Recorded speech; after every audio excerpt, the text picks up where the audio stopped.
Poland एक समृद्ध संस्कृति और प्राचीन इतिहास का दावा करता है और सदियों से इन भूमि और कीवन रुपए के भाग्य बार बार आपस में जुड़े हुए हैं और फिर से अलग हो गए हैं।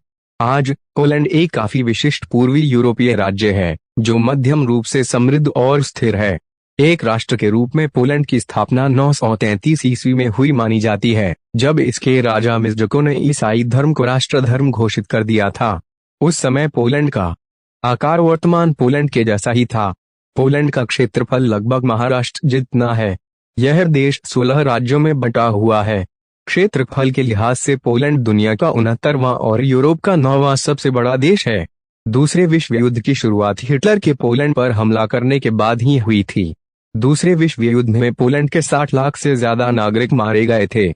दूसरे विश्व युद्ध के बाद साल 1989 तक पोलैंड में कम्युनिस्ट शासन रहा। इसके बाद यहां पर सारे नागरिकों का जनमत संग्रह कराया गया और यह एक लोकतंत्र देश बना। दूसरे महायुद्ध में हिटलर की नाजी सेना ने पोलैंड में कई टार्चर सेल खोले थे। इन सेलों में यहूदियों, किन्नरों और राजनीतिक विरोधियों को यातना देकर मारा जाता था। पोलैंड का 33% हिस्सा जंगलों से घिरा हुआ है और यहाँ की लगभग आधी जमीन पर खेती-बाड़ी की जाती है। देश का बड़ा हिस्सा जंगलों से ढका होने कारण इस देश को सुपर ग्रीन कंट्री भी कहा जाता है। इस देश में 23 नेशनल पार्क और 1200 नेचुरल रिजर्व हैं। इसके सिवाय इस देश में 9300 से ज्यादा झीलें हैं। प्रसिद्ध महिला वैज्ञानिक मैरी क्यूरी मूल रूप से पोलैंड की निवासी थी, हालांकि वो अपने जीवन का अधिकतर समय फ्रांस में रही। पोलैंड शब्द की उत्पत्ति पालेनी से हुई है, जिसका अर्थ होता है खुले मैदानों पर रहने वाले लोग। यहाँ के लोगों को पोलिश कहा जाता और भाषा को भी पोलिश। भाषा में 32 अक्षर हैं। पोलैंड मूल के 17 व्यक्तियों ने नोबेल पुरस्कार जीते हैं। इनमें से 4 पुरस्कार शांति के लिए और 5 साहित्य के लिए मिले। पोलैंड 7 देशों के साथ अपना बॉर्डर शेयर करता है: Russia, Lithuania, Belarus, Slovakia, Ukraine, the चेक रिपब्लिक, ईस्ट जर्मनी।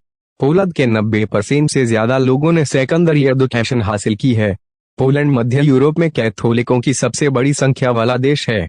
आधिकारिक आंकड़ों के अनुसार यह धर्म 87% आबादी का पालन करता है। पोलैंड समाजवादी ब्लॉक का पहला देश था जिसने यूएसएसआर के पतन के बाद समाजवाद से लोकतंत्र और बाजार अर्थव्यवस्था में एक शांतिपूर्ण संक्रमण शुरू किया। पोलैंड ग्रह पर सबसे मनोजातीय राज्यों में से एक है। 2000 के दशक की शुरुआत में की गई एक जनगणना से पता चला है कि देश के लगभग 97% निवासी खुद को जातीय ध्रुवों के रूप में पहचानते हैं और लगभग 98% आबादी घर पर पोलिश बोलती है। पोलैंड सेना के रखरखाव और नई हथियार प्रणालियों के निर्माण के लिए सालाना $9.65 अरब खर्च करता है। मैरिनबर्ग का पोलिश महल, जो अतीत में ट्यूटनिक ऑर्डर के शूरवीरों के निवास के रूप में सेवा करता था, ग्रह पर सबसे बड़ा ईंट महल है। यह किलेबंद गढ़ 20 हेक्टेयर से अधिक क्षेत्र में फैला हुआ है। यासनाया गोरा के पोलिश कैथोलिक मठ में प्रेरित ल्यूक द्वारा लिखी गई किंवदंती के अनुसार भगवान की मां का चिन्ह रखा गया है। क्राको के पोलिश शहर में बाजार नाम के 6 वर्ग हैं।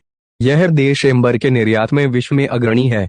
पोलैंड यूरोप का पहला देश था और ग्रह पर दूसरा संविधान था। पोलिश सुपरमार्केट में मिठाई के साथ सबसे बड़ा क्षेत्र व्यस्त है। पहला व्यक्ति जिसने सुझाव दिया कि यह सूर्य नहीं था जो पृथ्वी के चारों ओर घूमता है, बल्कि इसके विपरीत पोलिश में जन्मे खगोल शास्त्री निकोलस कोपरनिकस थे। पोल अन्य यूरोपीय संघ के देशों की तुलना में कम उम्र में शादी कर लेते हैं।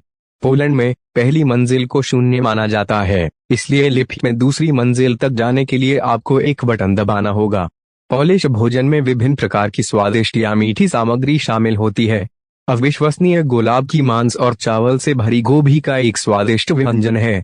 अन्य प्रसिद्ध व्यंजन बेगोस हैं, सब्जियों और मांस के साथ परोसा जाने वाला स्टू, कीलबासा क्राकोव्स्का का स्वादिष्ट सॉसेज और भी बहुत कुछ। अपनी मीठी स्वाद कलिकाओं को प्रसन्न करने के लिए आप आलू बुखारे को चॉकलेट से ढककर खा सकते हैं। अंत में अधिशेष मात्रा और विविधता के बियर और वोदका का स्वाद लेने से न चूकें। पोलिश अपने मेहमानों का स्वागत करने में बहुत अच्छे हैं।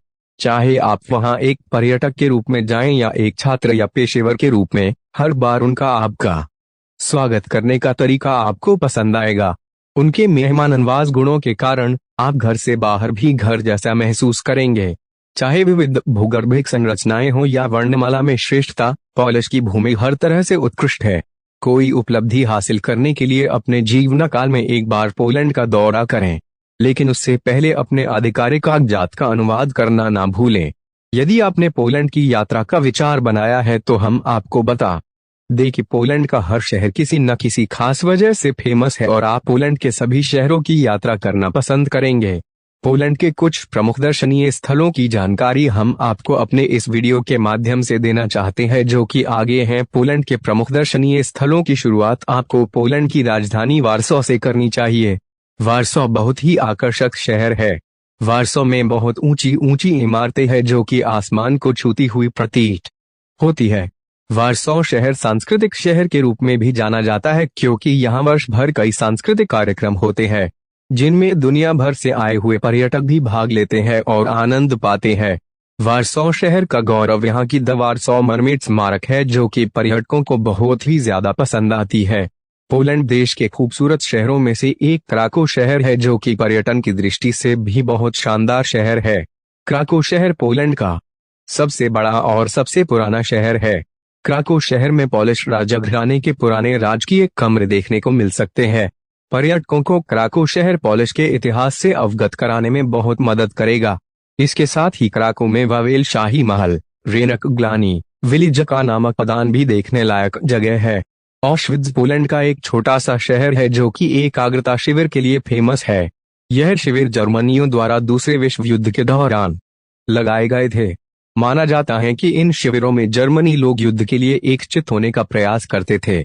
यह शहर पर्यटकों को द्वितीय विश्व युद्ध से जुड़ी बातों के बारे में अवगत कराएगा। इस आकर्षक स्थान पर आप पैदल यात्रा करके यहाँ के सारे दर्शनीय स्थलों पर घूम सकते हैं। काजिमरेज पोलैंड का बहुत पुराना और स्वतंत्र शहर है जो कि क्रिश्चियन द्वारा बसाया गया था। यह पर्यटन की दृष्टि से बहुत ही आकर्षक शहर है। पर्यटकों को यहाँ कई क्लब, रेस्टोरेंट और कैफे भी उपलब्ध है। लगभग 700 साल पुराना यह शहर अपने आप में बहुत सारी ऐतिहासिक संरचनाओं को समेटे हुए है। वावेल कैसल महल पोलैंड के प्रमुख दर्शनीय स्थलों में से एक है, जो कि 14वीं शताब्दी में पोलिश के सम्राट कासिमिर द्वारा बनाया गया था। इस महल में बहुत ही फेमस तलवार रखी हुई है जिसका नाम द जग्ड स्वॉर्ड है। यह गोथिक महल क्राउन पोलिश का एक ही संग्रहालय है जहां यह प्रसिद्ध तलवार रखी हुई है। यह तलवार ज्वेल्स की सबसे अच्छी कलाकारी है। पर्यटकों के लिए यह ऐतिहासिक महल बहुत ही आकर्षक लगेगा। मसूरिया लेकलैंड बहुत सारी झीलों का शहर है जो पर्यटकों को नाव से इस शानदार शहर को घूमने की अनुमति देता है। क्योंकि शहर में बहुत सारी झीलें और झरने हैं जिनके आकर्षण का पूरा लाभ उठाना है तो नाव से ही यात्रा करना बेस्ट चॉइस रहेगी। मसूरियन लेकलैंड को यूरोप महाद्वीप के झील जिले के नाम से भी जाना जाता है। इस शानदार शहर में आपको बहुत सारे होटल मिल जाएंगे जहां रुककर आप इन सारी झीलों का नजारा देख सकेंगे। पोलैंड के उत्तर में स्थित क्लूकी शहर में स्लोविंस्की सैंड नेशनल पार्क है। यह पार्क रेत से बने हुए टीलों के कारण फेमस है। इन रेत से बने हुए टीलों को टिब्बा कहते हैं। स्लोविंस्की सैंड पार्क का नाम क्लूकी शहर के महान कलाकार स्लोवेनिशियंस के नाम पर रखा गया था। इस पार्क के आसपास स्लोवेनिशियंस की कलाकृतियां देखने को मिलेंगी। पर्यटन की दृष्टि से यह बहुत ही आकर्षक स्थान है। मालबोर्ड कैसल शूरवीरों द्वारा सन 1274 में स्थापित किया गया था। यह महल शूरवीरों का मुख्यालय था जो कि पोलिश के दुश्मनों से लड़ने में शूरवीरों का आश्रय स्थल था। मालबोर्ड महल पोलैंड के प्रमुख ऐतिहासिक दार्शनिक स्थलों में से एक है। विलिज का नमक की खान 13वीं सदी की यह नमक खदान दुनिया की सबसे पुरानी और सबसे लंबे समय तक चलने वाली नमक खदानों में से एक है। 1996 में वाणिज्यिक परिचालन बंद कर दिया गया और तब से यह एक लोकप्रिय पर्यटक आकर्षण रहा है। वर्तमान में यह नमक खदान 4 चैपल, गलियारे और मूर्तियों का घर है। दिलचस्प बात यह है कि इन सभी को सेंधा नमक की दीवारों से काटकर बनाया गया है। मूल शाफ्ट और मार्ग को फिर से खोल दिया गया है ताकि पर्यटक सभी गड्ढों और कक्षों का पता लगा सकें। सेंट किंग्स का चैपल नमक खदान के अंदर प्रमुख आकर्षणों में से एक है। यह 12 मीटर की ऊंचाई वाला एक कक्ष है जहां सजावटी झूमर से लेकर फर्नीचर तक सब कुछ नमक से बना है।